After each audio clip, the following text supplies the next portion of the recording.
ভাবি টুক না দেখো দিনি মনে হচ্ছে ভাবি তো না নিজের বউ। আর আমি কি বিয়ে করে নিয়ে আসি দেখো দিনি ঝুললি গুটি 1 কেজি গোশ হবে না। আরে মিনসে কথাটাকে বলো কি? মিনসে এই রে এই সম্বন্ধে বিটি মানে শুনে ফেলেছ রে। আজকে তোমার কপালে দুঃখ আছে। এই যে রে তুই কি বললি আমার নামে?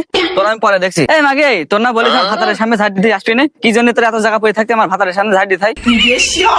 এই বিটি এই তুই কথা সামনে মুখ বলিস কিন্তু তোর ভাতারের নজর ঠিক কর। আর যদি তোর ভাতারের নজর ঠিক না করতে পারিস মাঝখান দিয়ে পাঁচির দে। আমি আমার ভাতারের জায়গায় ঝাড় দিচ্ছি, তুই পারলি তোর ভাতার সামলাই গে। দেখো দিনি এই বিটি ওর মুখে মুখে তর্ক আছে। এই মুতা ছাড়া কোন ধরলাম রে বিটির মুখটা ঠাপিয়ে নিয়ে আগে। না রে এই সম্বন্ধে বিটি আর শাশুড়ি ঠাওয়া ঠাপাই বানায় রে। ওই বিটির মুখ না ঠাপানো পর্যন্ত আজকে আমার কোনো কাজ নেই।